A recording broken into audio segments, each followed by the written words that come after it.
Good morning, students of class 8th. Today I am going to teach you English literature poem The School Boy. Okay, this poem has been composed by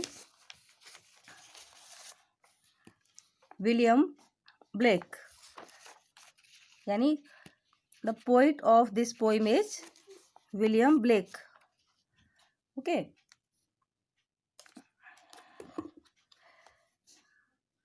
The schoolboy in the poem is not a happy child. What makes him unhappy?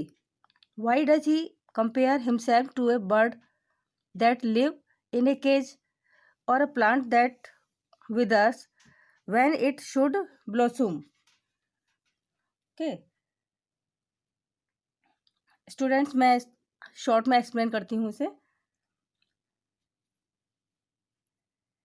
एक कविता में स्कूली बच्चा बोल रहा है, यानी इस कविता में एक स्कूली बच्चा बोल रहा है। वह एक दुखी बालक है। उसका बचपन पढ़ने और पढ़ाने के नाम पर कुचल दिया जाता है। ओके। शुभ प्रभात। बच्चा प्रातःकाल देखकर प्रसन्न होता है और पेड़ और पक्षी उसे खुश कर देते हैं। दूर से आती हुई शिकारी के हॉर्न की आवाज़ आनंददायी लगती है। वह स्काई लार्क के साथ गाना चाहता है।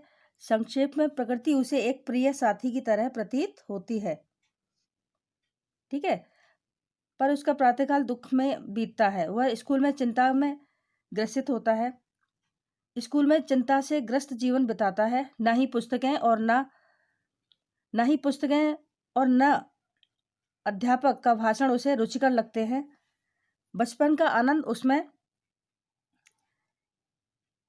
उसके बचपन का आनंद इसमें है कि पक्षी की तरह आज़ाद और खुश रहा जाए। पर बच्चे को उसी तरह स्कूल में डाल दिया जाता है जैसे किसी पक्षी को पिंजरे में डाल देते हैं। अतः बच्चा वैसे ही दुखी होता है जैसे पिंजरे में बंद पक्षी होता है। ओके। माता पिता को अपनी गलती समझनी चाहिए। बच्चे को आनंद और आज़ादी से वंचित रखना संसार को उसके बसंत से विहीन कर देना है। यह ऐसा ही है जैसे किसी पौधे से उसकी कलियां और पुष्प तोड़ लिए जाएं। खुशहाल बचपन के बिना संसार दुख से भरा हुआ है। आनंद की ग्रीष्म यानी सुख भरे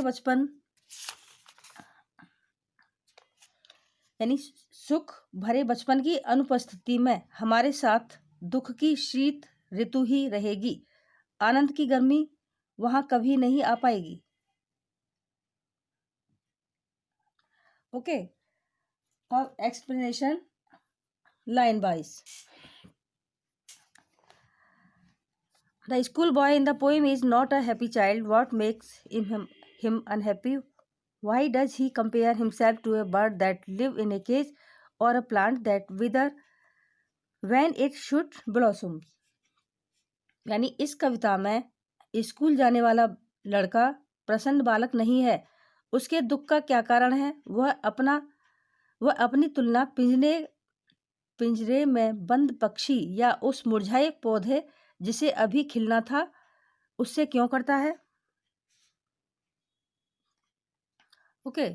आई love to rise in a summer morn when the bird sings on every tree, the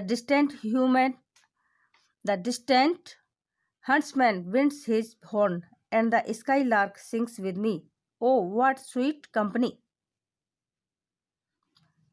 यानी in this poem poet says that मैं गर्मी की सुबह उठना पसंद करता हूँ जब पक्षी हर पेड़ पर चहचहाते हैं। कहीं दूर शिकारी बिगुल बजाता है और अबाबिल मेरे साथ गाते हैं। ओह, कितना प्यारा साथ है। But to go to school in a summer morn, O it drives all joy away.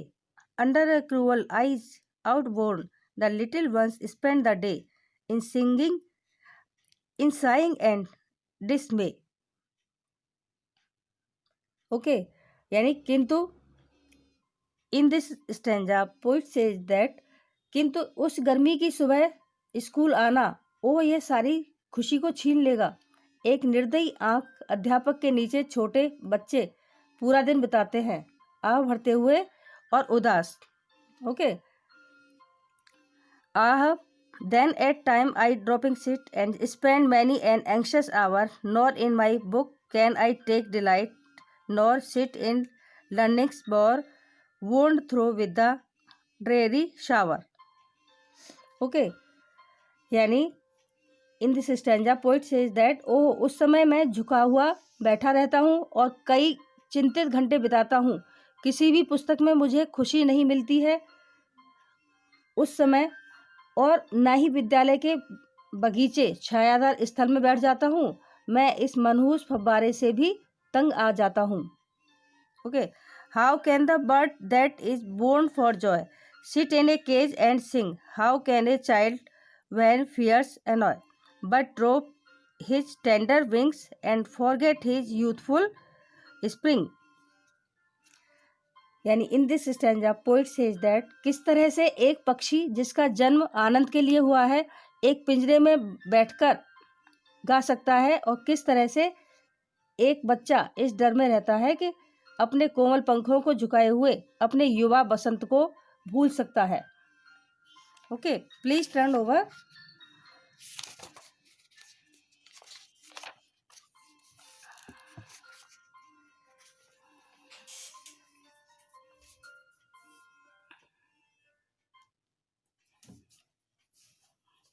O father and mother, it birds are nipped and blossoms blown away,